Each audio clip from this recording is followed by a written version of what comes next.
미국의 짐 월리스라고 하는 목사님이 계시는데요, 오바마 대통령의 정책 조언자이기도 하고요, 진보적 복음주의자로 이렇게 이야기를 듣습니다. 미국 타임지에서 선정한 미국의 미래를 이끌어갈 50인 중에 한 명으로 선정된 그러한 크리스찬 리더 목사입니다. 이분이 부러진 십자가라고 하는 책을 썼어요. 그 책에 이러한 이야기를 씁니다. 작금의 이 현대 기독교에 대한 그 자신의 분석인데, 여러분 제가 읽어드릴 테니까 좀 들어보시고 동의가 되시는지 생각해 보시기 바랍니다. 타협과 순응의 종교가 된 기성 기독교는 하나님께 대한 충성과 순종보다 현실과 성공을 중시한다. 기성 기독교는 정치 질서와 사회적 합의, 경제 체제 같은 이데올로기를 섬기고 있다. 우리는 현재 우리의 삶과 사회에서 목격하고 있는 우상 숭배, 이를테면 소비주의에 물든 정신, 힘과 권력에 의지하려는 마음, 인종차별, 성차별을 포함한 각종 차별, 계급적 억압, 국가의 운명을 마음대로 하려는 오만함, 폭력, 무력 사용 등과 같은 문제들에 교회가 침묵하고 있는 것을 분명하게 짚고 넘어가야 한다. 여러분 동의가 되시나요? 이 목사님의 우리가 시대를 살아가고 있는 기독교에 대한 그러한 분석이 동의가 되시는지요? 팔복을 말씀하셨던 예수님 시대에 예수님 시대에 믿는 이들의 신앙, 또 그 신앙을 좀 체계화시킨 신학을 한마디로 정의하자면 뭐로 정의할 수 있을까요? 번영 신학일 것입니다. 오늘날 전 세계 교회가 신봉하고 있는 신앙, 또 체계를 갖추고 있는 신앙으로서의 신학의 공통 분모를 찾아보자면 뭘까요? 번영 신학 아닐까요? 번영 신학에 대한 가장 명료한 설명은 현대판 바알리즘, 현대판 바알주의입니다. 십자가로 상징되는 기독교를 타협과 순응의 종교로 변질시킨 바로 그 주범이죠. 그 주된 내용은 이것입니다. 하나님을 잘 믿으면, 이럴 때 잘 믿는다라고 하는 것은 형식적 예배와 제사를 이야기합니다. 하나님을 잘 믿으면 잘 살게 된다. 이게 번영신학의 핵심입니다. 열왕시대 남북 이스라엘이 멸망했던 가장 주된 이유를 17번의 예언서에서는 바알리즘으로 들고 있습니다. 번영신학인 것이죠. 하나님을 겉으로는 믿고 예배의 장소 성전에 찾아가 많은 제물을 드리고 많은 횟수의 예배를 드렸지만 하나님께서는 그 제물의 냄새가, 타는 냄새가 역겹다. 나는 너희들의 예배를 받지 않는다. 그만 드려라 라고 말씀하시죠. 오히려 나는 순종하는 마음을 원한다. 나는 너희들이 나를 사랑하는 마음을 원한다. 이게 하나님의 말씀이셨습니다. 그러나 아이러니컬하게도 예수님 시대의 종교 지도자들 또한 과거 자신들의 조상들의 죄악을 그대로 답습하고 있는 것을 우리는 알 수 있습니다. 예수님 시대의 종교 지도자들, 힘과 돈과 그들의 안위, 그들의 편안한 편리한 생활을 위해서는, 그것을 위해서 신앙생활을 영위하는 그런 모습이죠. 내 힘과 돈과 안정된 삶이 믿음생활, 신앙생활의 목적이 되어버린 시대, 바로 예수님께서 팔복을 전하고 계셨던 바로 그 시대입니다. 그러면 오늘 우리가 예수를 믿고 오늘 예배드리고 있는 이 시대는 그 시대와 다른가요? 여러분은 죄송하지만 어떤 목적으로 예수를 믿습니까? 여러분은 어떤 목적으로, 어떤 이유로 믿음 생활을 하고 계십니까? 오늘 이 한 시간의 예배에 오신 여러분 가운데 어떤 기대함이 있다면 그 기대함은 무엇입니까?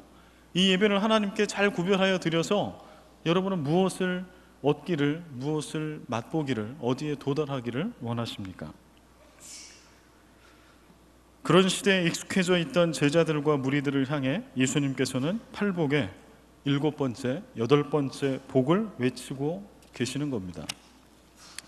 제가 이 전반부를 좀 길게 설명을 해드렸는데요, 그것은 바로 오늘 이 본문 말씀에 말씀이 선포될 때 삶의 자리, 그 정황을 좀 이해하시라고 제가 말씀을 드린 겁니다. 예수님께서 팔복의 말씀을 산상에서 선포할 때, 특별히 7번째, 8번째 복의 말씀을 선포할 때 그 시대에 대부분의 사람들, 예수님을 따르던 제자들을 포함한 모든 무리들의 마음속에는 믿음이라고 하는 것은 무엇인고 하니, 잘 믿으면 하나님께서 나를 잘 살게 해주신다라고 하는 거예요. 그래서 못 사는 사람, 몸에 병이 있는 사람, 힘이 없는 사람, 이런 사람은 어떤 사람일까요? 그 사회에서 하나님께 버림받은 사람, 내지는 하나님의 사랑을 덜 받은 사람, 낙오된 사람. 이게 믿음이라고 하는 거예요. 이게 믿음입니까? 이거는 그냥 세상의 정신이죠. 이것은 세속주의죠.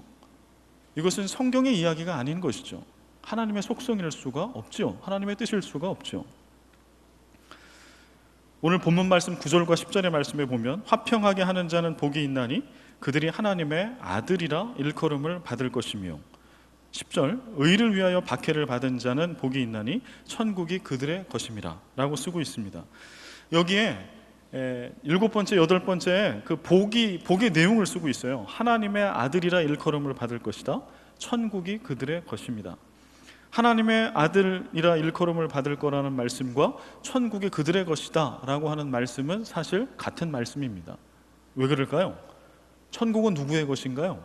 천국은 하나님의 자녀들의 것이기 때문에 그렇습니다. 그래서 오늘 일곱 번째, 여덟 번째의 복은 사실은 같은 복이에요.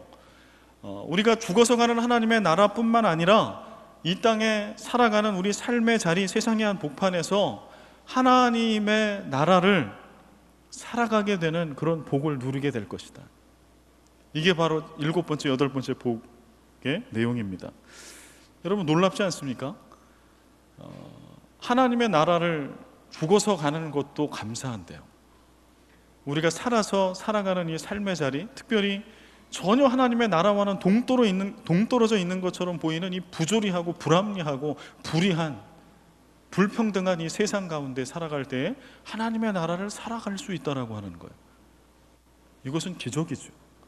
그런데 오늘 그러한 복을 누릴 수 있다라고 성경은 얘기하고 있는 겁니다. 평화를 위해서 일하는 자, 의를 위해서 박해를 받은 자는 그런 복을 누릴 수 있다라고 하는 거예요. 여러분이 세상을 바라볼 때는 참 소망이 없는 것 같습니다. 1% 내지는 1%도 되지 않는 0. 몇 프로의 사람들이 국민들의 90% 이상이 가지고 있는 부보다 더 많은 부를 가지고 있는 그러한 시대에 우리는 살고 있습니다. 식량이 남아 돌아가고 있는데, 전 세계적으로 보면 식량의 가격을 맞추기 위해서 식량을 바다에 태워버리는 그러한 시대에 살고 있습니다. 그게 말이 됩니까? 누구는 1달러, 2달러도 되지 않는 하루에 그것을 가지고 먹고 살아가요. 절대 생존에, 절대 빈곤에, 어려움과 고통 가운데 있어요. 그러나 누구는 저처럼 다이어트 하기 위해서 피트니스를 가고 다이어트 음식을 먹고 돈을 들여요. 수술을 받고.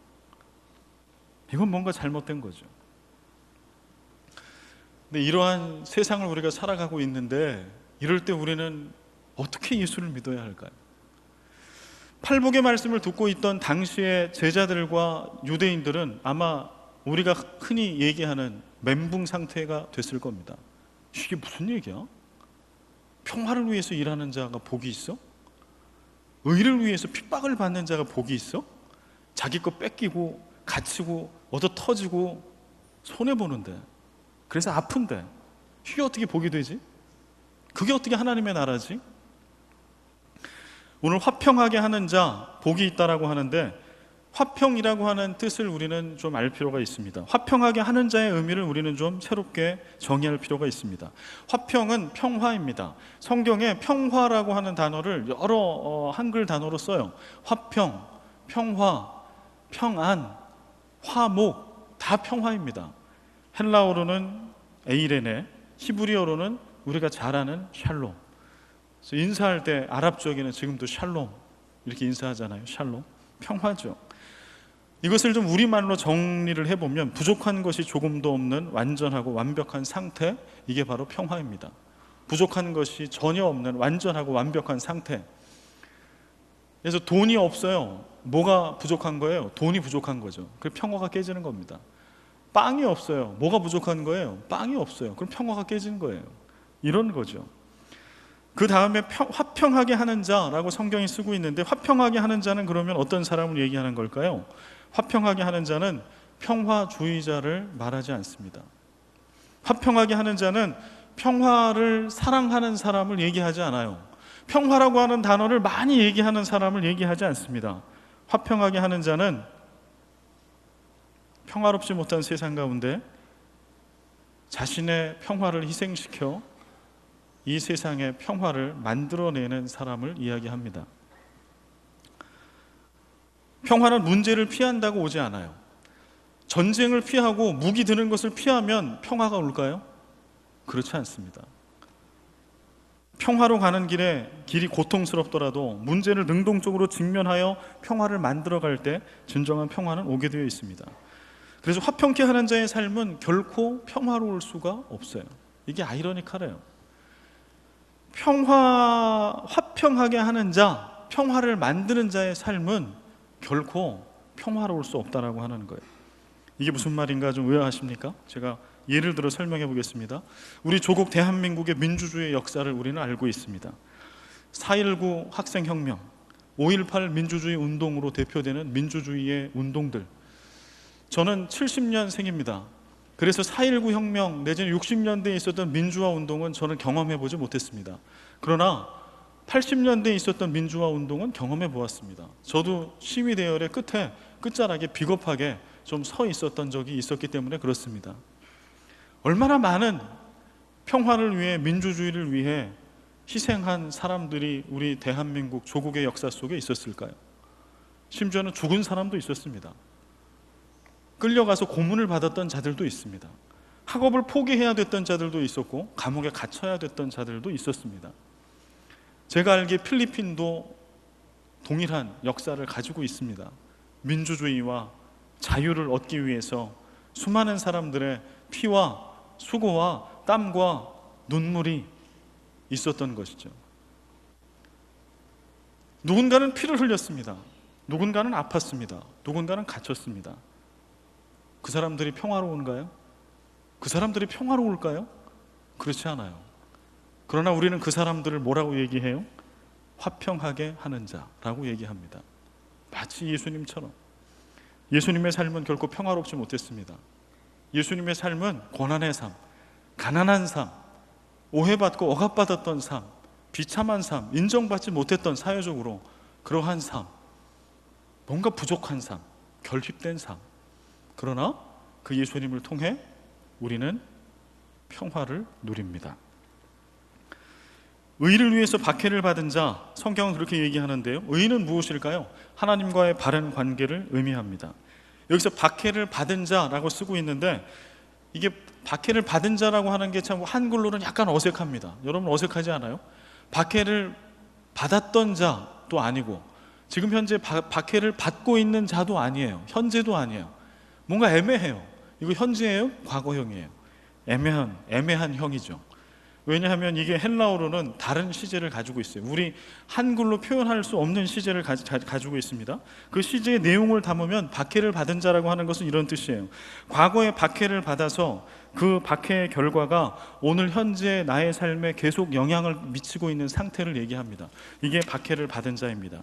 다시 풀어서 설명해 보면, 의라고 하는 건 하나님과 올바른 관계, 다른 말로 바꾸면 하나님께서 기뻐하시는 것, 하나님께서 이루시고 싶어 하는 것, 이것을 의라고 얘기할 수 있어요. 의를 이루다가 오늘 내 삶의 자리에 박해와 고난을 과거에만 받은 게 아니라 오늘 내 삶의 자리에까지 박해와 고난의 여파가 계속 미치고 있는 거예요. 그래서 오늘 나를 힘들게 하고 슬프게 하는 것, 그 일을 당하고 있는 사람, 의를 위하여 박해를 받은 자입니다. 저는 이 말씀을, 설교를 준비하고 묵상을 하면서 참 부끄러웠어요. 이 설교를 어떻게 해야 되나? 내가 그리스도인이 맞나? 이 설교 말씀이 복음이라고 하면 저는 그리스도인인가 아닌가 저를 좀 의심할 수밖에 없었어요.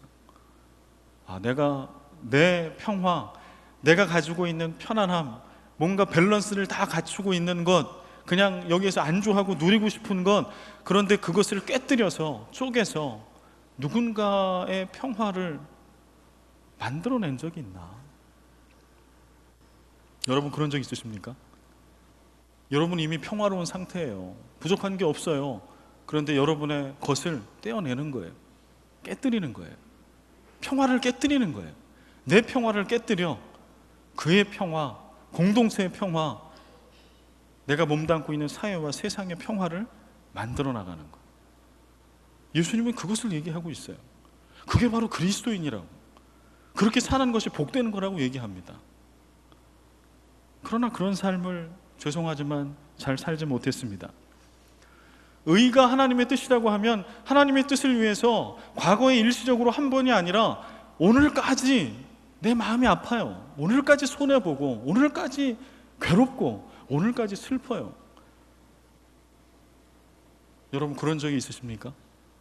복음 때문에, 예수 때문에, 그 신앙을 지키기 위해서, 복음을 전하기 위해서, 성경 말씀의 그 가치를 내 삶의 자리에서 살아내기 위해서,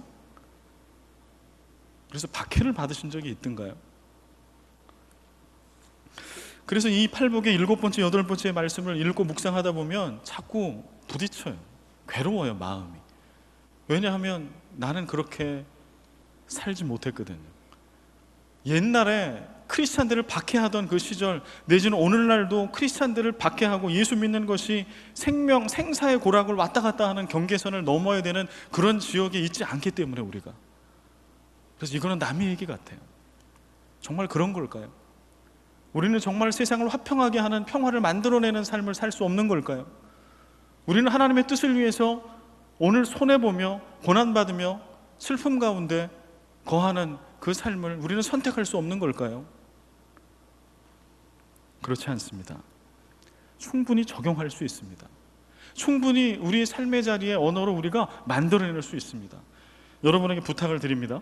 이게 설교 이제 결론 부분으로 가다 보면 제가 잊어버릴 수 있으니까, 이제 송구영 신예배를 우리가 곧 드릴 거예요. 그렇죠? 이제 7월 말이니까 8, 9, 10, 11, 12 뭐 긴 거 같으나 이제 벌써 9월 되면 크리스마스 캐롤이 흘러나올 것이고 우리는 성탄절 모드로 바뀔 겁니다. 여긴 필리핀이니까. 그러면 금방 우리는 송구영 신예배를 맞이할 거예요. 그때 여러분들에게 작년을 여러분 기억하십니까? 올해 송구영 신예배 12월 31일 날 드렸던 거, 여러분들에게 페이퍼를 나눠드릴 겁니다. 그때 뭐를 여러분들에게 나눠드릴 거냐 하면,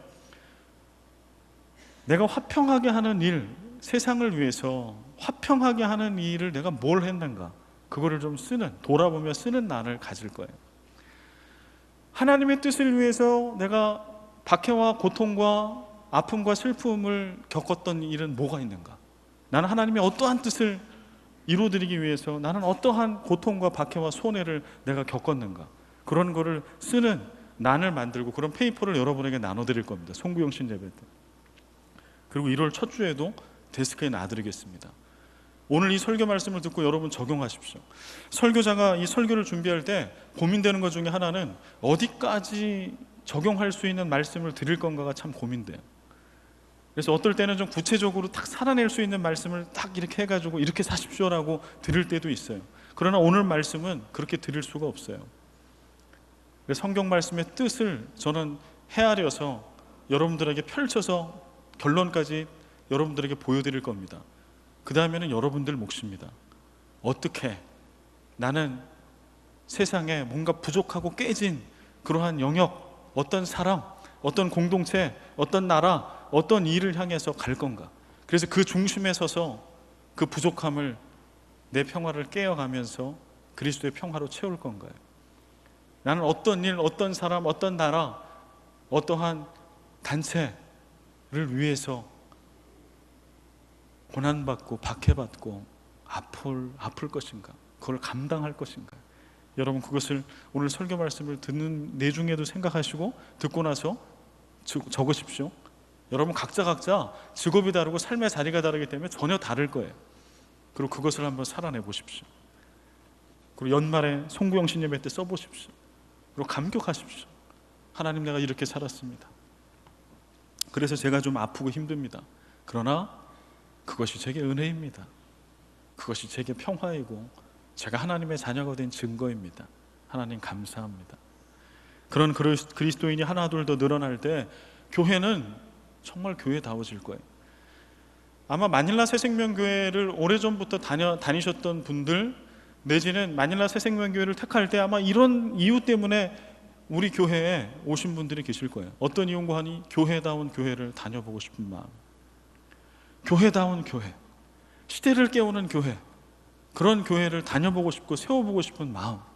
혹시 여러분 중에 그런 분들 많이 계시지 않아요? 이것은 완료된 것이 아닙니다. 우리가 이제 다다음 주면 창립 18주년을 맞이하는데 우리는 그 완성을 향해 달려가고 있는 것 뿐이에요. 그리고 이미 많은 것들을 이뤘으나 앞으로 달려갈 것이 너무나 많이 있어요. 여러분, 그럴 때 오늘 말씀을 붙들고 화평하게 하는 자의 대열에 서십시오. 하나님의 뜻을 위해서 박해를 받고 고통을 받고 슬픔의 자리에 처하는 것을 주저하지 마십시오. 화평하게 하는 자, 성경에 어떻게 설명하고 있는지 좀 성경 말씀을 통해서 보겠습니다. 요한복음 14장 27절 같이 한번 읽어볼까요? 우리 두 군데의 말씀을 연달아 읽을 텐데 같이 한번 읽어보겠습니다. 시작. 평안을 너희에게 끼치노니 곧 나의 평안을 너희에게 주노라. 내가 너희에게 주는 것은 세상이 주는 것과 같지 아니하니라. 너희는 마음에 근심하지도 말고 두려워하지도 말라. 여기서 평안은 평화를 이야기합니다. 고린도후서 5장 17절과 18절 말씀을 연이어서 읽습니다. 그런즉 누구든지 그리스도 안에 있으면 새로운 피조물이라. 이전 것은 지나갔으니 보라 새 것이 되었도다. 모든 것이 하나님께로서 났으며 그가 그리스도로 말미암아 우리를 자기와 화목하게 하시고 또 우리에게 화목하게 하는 직분을 주셨으니. 여기서 화목도 평화입니다. 예수 그리스도의 십자가 사건을 통해서 우리 주님께서 우리에게 세상이 줄 수 없는 전혀 다른 차원의 평화를 우리에게 주셨다라고 성경은 씁니다. 여러분, 그 평화를 받으셨습니까? 세상이 줄 수 없는 평화예요. 세상은 무력을 통해서 전쟁을 억제하는 그런 평화를 원해요. 한 사람이 갖고 있는 것을 뺏어서 내 부족한 1%를 채워서 평화를 누리기를 원해요. 세상은 오늘 작은 목소리를 내는 소수자의 그러한 목소리를 억눌러 하나 되고 일치되는, 그래서 나를 긍정해주고 나를 지지해주는 의견을 듣기를 원합니다. 그러나 주님이 주시는 평화는 그거와 다르다라고 하는 거예요. 그 평화를 이미 예수 그리스도를 믿는 믿음 가운데 십자가 안에 우리에게 주셨다라고 성경은 얘기합니다.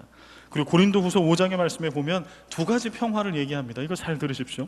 첫 번째는요, 우리를 자기와 화목하게 하시고, 십자가 사건, 예수 그리스도 안에서 우리를 새롭게 다시 태어나게 하시면서 하나님께서 우리에게 주신 선물은 주님과 평화의 관계를 맺는 거예요. 그 다음에 두 번째, 여기서 멈추지 않고 두 번째 평화를 또 얘기합니다. 두 번째 평화는 무엇인가 하니 이웃들과의 평화를 얘기합니다. 이웃과 세상과의 평화. 지금까지 말씀드렸던 평화를 세상 속에서 만들어가는 사람, 이것을 얘기합니다. 죄송하지만 많은 그리스도인들의 평화는 어디에 머물러 있는가 하니 첫 번째에 머물러 있어요. 주님과의 화목, 하나님과의 부족함이 없는 관계. 우리는 그것을 우리의 신앙의 목표로 삼을 때가 참 많이 있어요. 그래서 교회 중심의, 예배당 중심의 교회와 그런 신앙을 보면 바로 딱 거기 머물러 있는 거예요. 여러분, 교회 안에 있으면, 예배 자리에 오면 교회 안에 믿음의 사람들, 이 공동체 안에 있으면 평화롭지 않아요? 고민이 없어요. 왜냐하면 비슷한 신앙을 갖고 있고 내지는 한 신앙을 가지고 있어요. 교회 안에 싸울 일이 그렇게 많지 않아요. 그래서 우리는 교회 안에 마치 변화산상의 제자들의 고백처럼 주님 여기가 좋습니다. 그냥 여기가 좋습니다. 좀 세상 가서 돈벌이 안 하고 그냥 교회만 이렇게 와서 말씀 듣고 예배드리고 찬송하고 기도하면 안 될까요? 이런 마음이 우리 가운데 있는 것이죠. 우리의 평화의 수준은 여기까지인 거예요. 그러나 예수님께서 말씀해 주시고 있는 평화는 그 다음 단계가 있어요. 이것을 위해서 우리와 화목하게 하셨다라고 얘기합니다. 이것은 무엇입니까? 평화를 잃어버리고 평화가 깨진 가운데 슬퍼하고 있고 아파하고 있고 억눌려 있고 갇혀 있는 자들, 바로 그러한 자들, 그러한 우리의 이웃들, 그러한 세상의 평화를 만들어가고 평화를 창조하는 사람, 바로 그 사람이 되어라. 이게 주님의 열망, 하나님의 뜻.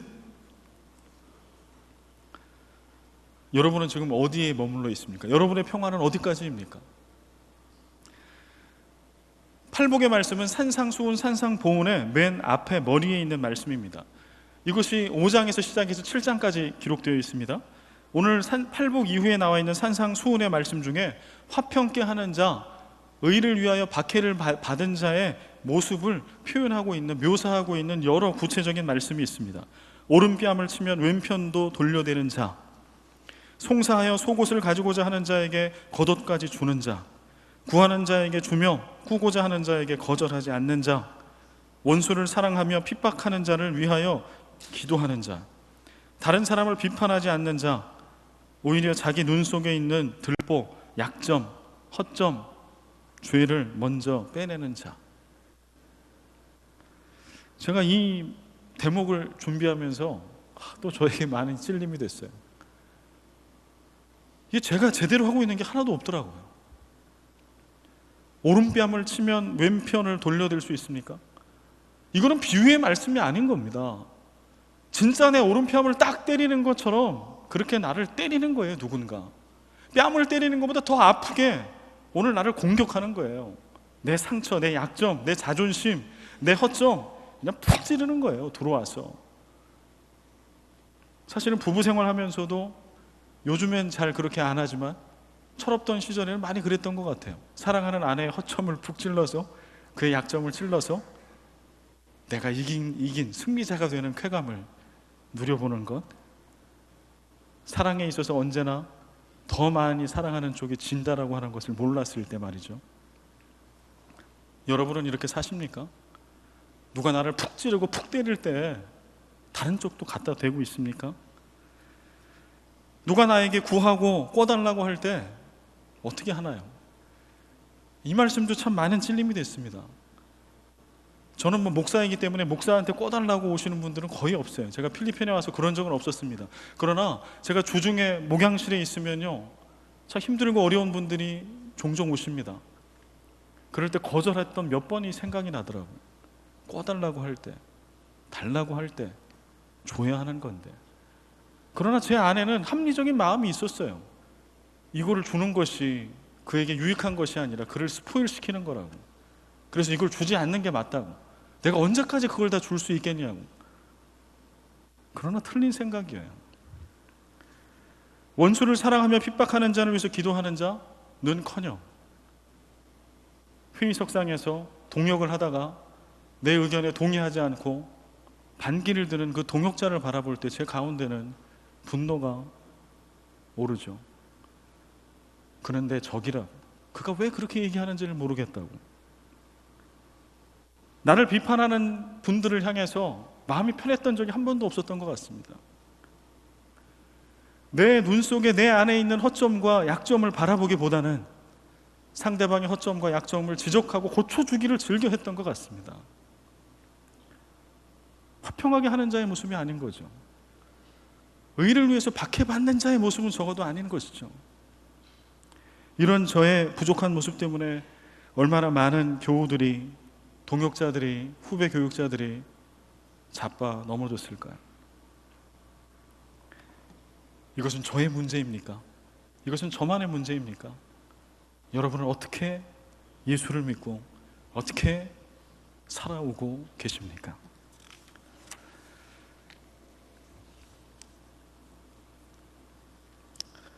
말씀을 한 구절 더 보겠습니다. 베드로전서 2장 19절과 21절의 말씀을 한번 보겠습니다. 같이 읽습니다. 부당하게 고난을 받아도 하나님을 생각함으로 슬픔을 참으면 이는 아름다우나 죄가 있어 매를 맞고 참으면 무슨 칭찬이 있으리요.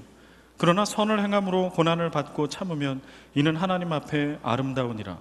이를 위하여 너희가 부르심을 받았으니 그리스도도 너희를 위하여 고난을 받으사 너희에게 본을 끼쳐 그 자취를 따라오게 하려 하셨느니라.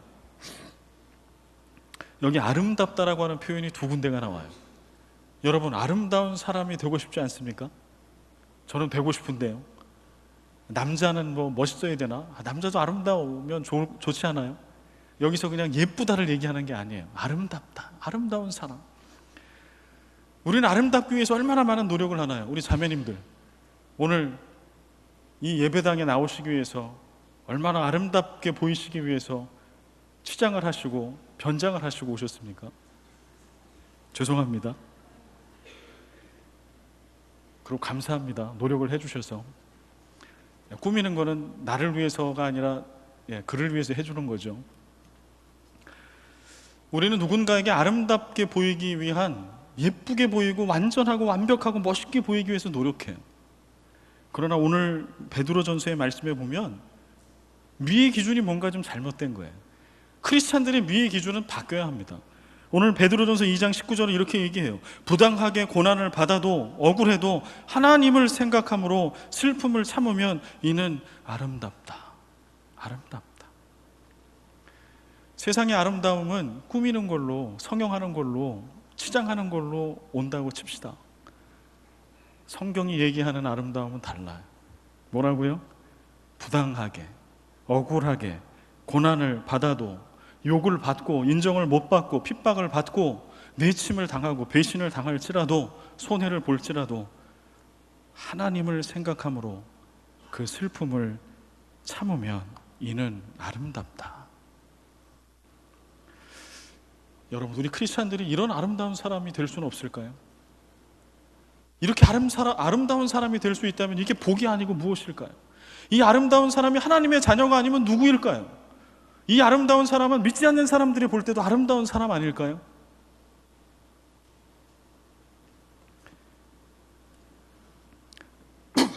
(20절) 선을 행함으로 고난을 받고 참으면 이는 하나님 앞에 아름다우니라. 선을 행함으로 고난을 받고 참으면. 이 얘기는요, 우리가 예수 믿고 그리스도인으로 이 땅을 살아갈 때 억울하게, 부당하게 고난 받을 일이 많이 있다라고 하는 거예요. 우리가 정말 예수를 제대로 믿으면, 우리가 순도 100%의 순결한 신앙을 가지고 예수를 믿을수록 우리는 억울한 일을 많이 당할 거예요. 세상 가운데, 교회 공동체 안에서. 그런데 그럴 때 하나님 때문에 믿고 참고 슬픔을 견디면 어떤 사람이 돼요? 하나님 앞에, 사람들 앞에 아름다운 사람이 돼요. 아름다운 사람. 저는 이런 사람이 되고 싶습니다. 고난을 비껴가서 비참한 사람이 되기보다 이 시대의 수많은 크리스찬들과 교회들이 자신들의 할 몫을 피합니다. 왜냐하면 평화를 지키는 그 자리, 평화를 만드는 자리는 고단하기 때문에 그래요. 손해봐야 되기 때문에 그래요. 억울한 자리이기 때문에 가기 싫어해요. 주님의 뜻을 위해서, 주님의 뜻을 위하고 실현하는 그 자리는 늘 고단한 자리, 손해보는 자리, 어리석은 자리, 아픈 자리. 그래서 그 자리를 누구도 가려고 하지 않아요. 심지어 목사인 저도 그렇게 살아왔어요. 너무 부끄러워요. 그리고 예수를 믿는다고 얘기했어요.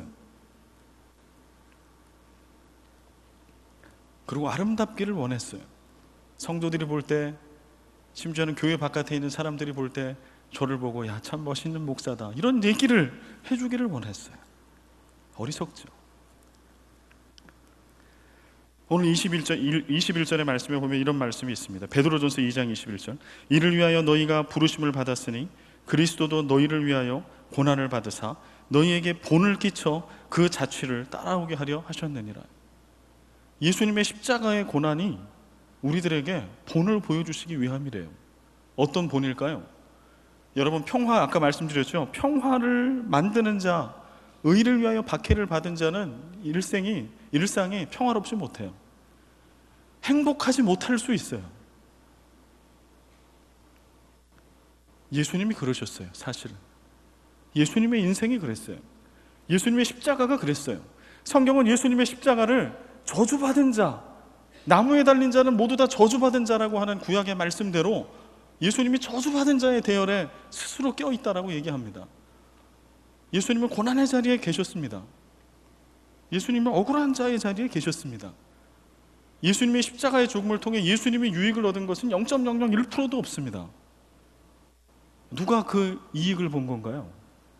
예수님이 아닌 다른 모든 우리와 같은 죄인들, 연약한 자들, 참담한 자들, 희망과 소망이 없는 자들, 그들이 예수님의 십자가 고난을 통하여 유익을 얻었습니다. 예수님은 그 본을 우리에게 주신 거예요. 말씀을 맺으려고 합니다. 여러분들은 세상 정신에 순응하여 세상에 섞여 동화된 그리스도인이 될 것입니까? 오직 나와 내 가족, 내 교회에 그러한 편안함, 그러한 안정됨, 여러분들은 여기에 안주하시겠습니까?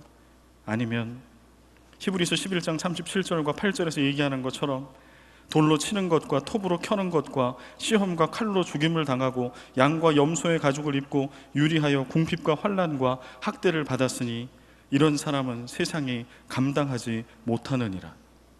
하나님의 자녀로 천국을 소유한 자로 이웃과 세상을 향해 평화를 만드는 자가 되시겠습니까?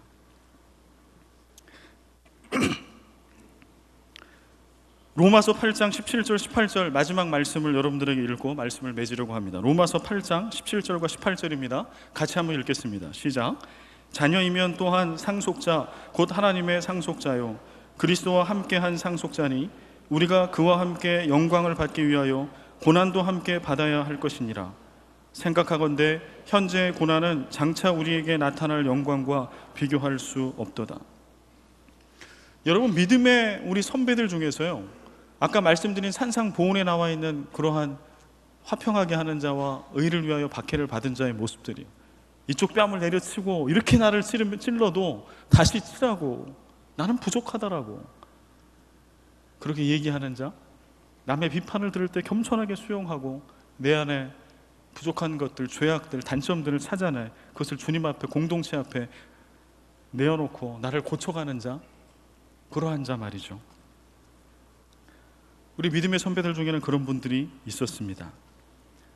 우리 교회의 역사 가운데도 계셨습니다. 한국교회의 역사 가운데 수많은 믿음의 선진들이 그렇게 예수를 믿었습니다. 그들에게 어떤 믿음이 있어서 그렇게 믿을 수가 있었을까요? 로마서 8장 17절이요. 그와 함께 영광을 받기 위하여 고난도 함께 받아야 할 것이니라. 이 말씀을 가슴과 영혼에 새긴 거예요. 그들은. 여러분, 영광과 고난은 하나입니다. 영광만 취하는 법은 없습니다. 예수 그리스도의 십자가의 부활과 능력과 온갖 좋은 은사와 겉으로 보여지는 그러한 번영을 누리는 것만은 없습니다. 복음 안에는 그런 것만은 없어요. 뭐가 항상 함께 있어요? 고난이 함께 있어요. 고통받음이 함께 있어요. 자신을 포기하는 것이 함께 있어요. 여러분, 이것을 기억하십시오. 그러나 억지로 참으라고 하는 것은 아닙니다. 로마서 8장 18절 생각하건대 현재의 고난은 장차 우리에게 나타날 영광과 비교할 수 없도다. 이 말씀을 붙들고 견딘 거예요. 이 말씀을 붙들고 참을 수 있었던 거예요. 이 말씀을 붙들고 내 눈에 고이고 가슴에 고인 슬픔을 인내할 수 있었던 것입니다. 현재의 고난은 장차 우리에게 나타날 영광과 비교할 수 없도다. 때때로 우리는 이미 예수를 믿으면서 이미 이러한 놀라운 영광을 경험하고 살아갑니다. 그러나 성경이 얘기하는 영광은 그 정도까지가 아닌 거예요. 앞으로 이후에 주님께서 우리에게 주실 영광은 우리가 경험한 영광과는 비교도 되지 않는 영광, 교회가 경험할 영광은 지금 우리가 경험하는 것과는 비교도 안 될 영광. 여러분, 예수를 제대로 믿고자 작정하며 여러분 가운데 그러한 잃어버림이 있고 아픔이 있고 고난이 있고 눌림이 있을 때 오늘 이 설교와 이 말씀을 기억하십시오. 그리고 아름다운 그리스도인의 복된 자리를 지키십시오. 그리스도인들이 아름다워지지 않으면 세상은 아름다워질 수 없습니다. 그리스도인들이 아름다워지지 않으면 우리의 가정과 우리의 교회에 하나님의 나라가 임했다라고 누구에게도 얘기할 수 없어요. 한 가지 예화를 여러분에게 들려드리고 말씀을 맺으려고 합니다. 고민을 많이 했어요. 이거를 구체적으로 삶의 자리에 좀 살아내는 얘기를 좀 전해드리고 싶은데 너무 거창하면 포기할 것 같고 너무 유치하면 또 공감이 안 될 것 같고 저희 어제 이제 가족 예배 때 나누었던 얘기, 저는 뭐 이거를 생각을 못 하고 있을 때 제가 설교를 하고 이제 토요일마다 가족 예배를 드리는데 그때 가족들 사이에서 나왔던 예화입니다. 여러분, 쇼미더머니 시즌 5 여기서 보신 분 계시나요? 벌써 이게 청소년, 청년으로 보이는 친구들은 난 봤다 뭐 이런 미소를 보이는데, 쇼미더머니는 어떤 프로그램인고 하뇨, 래퍼들의 서바이벌입니다. 힙합을 하는 그 껄렁껄렁한 모자 쓰고 뭐 이렇게 쇠사슬 같은 거 목에 차고서 막 이러고 하는 거 있잖아요. 사실 저도 별로 안 좋아합니다. 쇼미더머니 뭐 하는 건 알았지만 1, 2, 3, 4 관심이 없었어요. 누가 우승했는지. 근데 최근에 쇼미더머니 시즌 5에 우승한 한 청년이 있어요. BY라고 하는 청년인데요. 여러분 페이스북이나 인터넷에서 여러분 보신 적 있지 않아요? 이 청년이 크리스찬이에요. 이 청년이 마지막에 결승에 올라가서 2명 파이널 붙었을 때 그가 불렀던 노래의 가사는 어떤 내용인고 하니, 놀랍게도 사탄과 크리스찬이 한판 서로 대화를 통해서 전쟁을 벌이고 있는 그러한 내용이었어요. 그리고 그가 불렀던 랩에는 이런 가사가 있어요. 주님, 소망, 믿음, 축복, 권능. 그가 부른 노래의 제목은 샬롬도 있습니다. 그가 1등을 했어요. 압도적으로. 믿지 않는 넌 크리스찬들, 청년들, 청소년들이 그에게 열광을 해요. 기자가 이렇게 질문합니다. 랩을 통해서 종교적인 부분을 당신이 강조하고 있는데 그 이유가 있습니까? 그러자 그가 이렇게 얘기합니다. 종교적인 것을 보여드리려 한다기보다 내가 살아가는 부분에 있어서 중요하게 생각하는 것을 말하는 것 뿐입니다. 내 생각과 신념을 음악에 담고 싶었습니다. 내 생각과 신념. 세상이 손가락질하고 이것은 어리석은 거라고 얘기할지라도 성경에서 얘기하고 있는, 팔복에서 얘기하고 있는 이것, 이 진리, 이게 내 신념입니다. 이게 내 생각이고 내 가치관이고 삶입니다. 힙합이 그런 거라며요? 그런 자기의 가치관을 담아서 자기만의 노래를 하는 거라며요? 그래서 지금 이 BY라고 하는 크리스찬 청년이 큰 화제가 되고 있어요. 평화를 위해서 일하는 것, 의를 위해서 박해를 받는 것은 어렵지 않습니다. 이 청년이 하는 것과 같은 것을 하는 거예요. 내가 믿고 있는 신념, 내가 알고 내가 믿고 있는 복음, 그 말씀, 이것을 우리의 삶의 자리에서 실천하는 것, 입술로 고백하고 선포하는 것. 그럴 때 하나님의 나라 우리에게 가까이 임할 줄 믿습니다.